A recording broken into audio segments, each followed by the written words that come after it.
For a long time, I believed that religion is just a tool of control. I thought the Bible was written to keep people in fear, by leaders and clergy to maintain control. If you listen to the church, you go to heaven. If not, to hell. A simple logic. Too simple. But when I decided to read the Bible on my own, I discovered something I did not expect at all. Looking at things this way, I had come to believe that the religious hierarchy assumes a power that belongs only to God. That of deciding the fate of souls.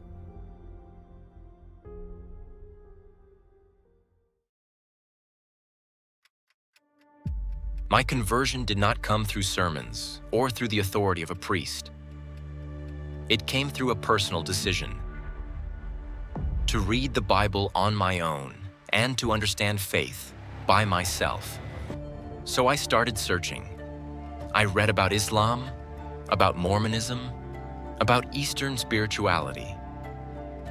For a while, I believed that maybe all of them lead to the same place. But the more I read, the more questions I had. Each answer opened another challenge.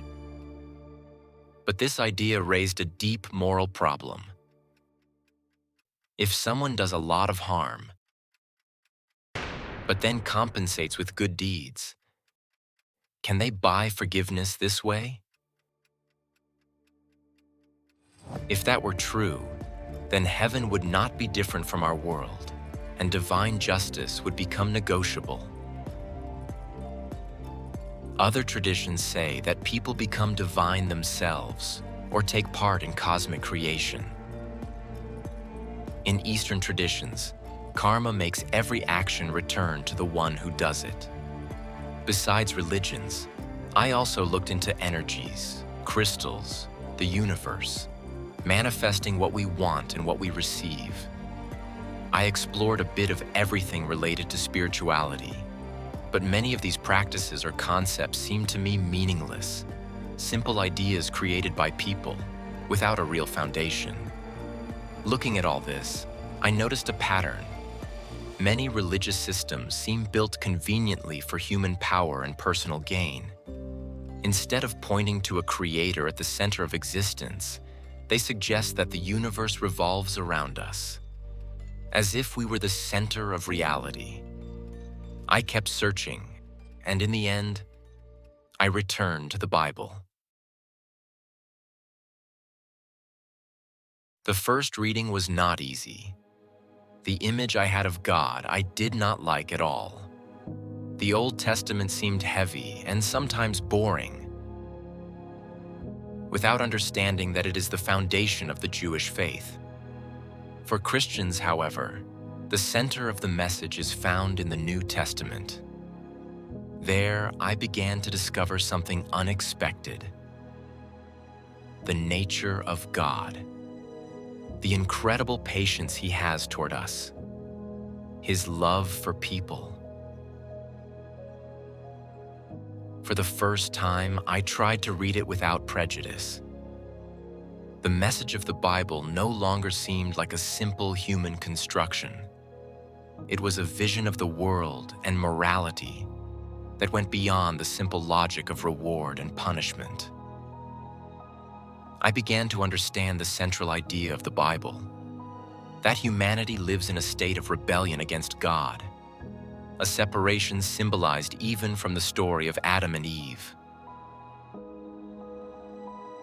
But then a question appeared that I could not avoid.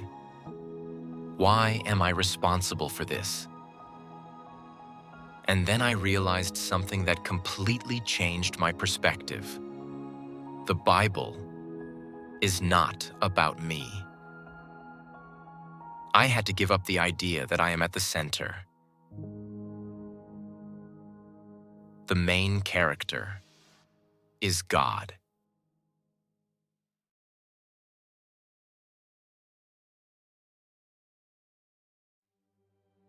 I realized how the center of power works. Think about any empire in history: Rome, Persia, Egypt. At the center of the story were not the subjects. It was the emperor. The same is true in the Bible. Man is not at the center, but God. This was a difficult lesson, to accept that I am not the center. Everything is about the Creator. A creation does not tell the Creator how to be. But I also saw the light of hope, Jesus Christ, who appears as the bridge through which we can return to the Creator. Looking more closely at life and human history, I noticed the same pattern. People reject the authority of God while accepting submission to kings or laws. If there are two destinations, those who follow the will of God and those who reject it, the choice becomes inevitable. And then, an unexpected question hit me. How was I so opposed to Christianity without truly understanding it? Why didn't I have the same reaction toward other beliefs? For the first time, I was no longer sure that the problem was faith, but the way I had judged it. Curiosity grew, and so I began to study more carefully the teaching of Jesus.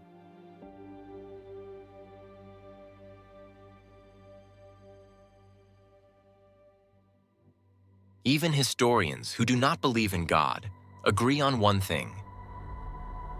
Jesus of Nazareth existed, a Jewish preacher from the 1st century. But his ideas changed the history of the world. He spoke about personal change, justice, and the coming of the kingdom of God. Slowly, around him, a group of disciples gathered. What surprised me the most was the way he connected with genuine people. He criticized religious formalism. He could not stand superficial religion. He opposed priests who followed traditions just to appear holy. He loved authentic people, those who are sincere, not perfect, those who lived with an open heart. His life speaks for itself. Condemned to death by religious leaders, always surrounded by the marginalized, the poor, the sick, the excluded. He did not seek wealth or power. His gaze rested on the character of each person. He taught humility. He taught real love. The central message? Universal love. Jesus hates sin, but loves the sinner. He teaches us to love, even when it is hard. He teaches us to forgive, even when it seems impossible, because unforgiveness only brings resentment and conflict. And maybe the most astonishing, everything God asks of people, Jesus lived first. He fulfilled hundreds of prophecies written centuries before. Looking at all these things, it is clear. Jesus cannot be just a prophet. All the signs show that he is God.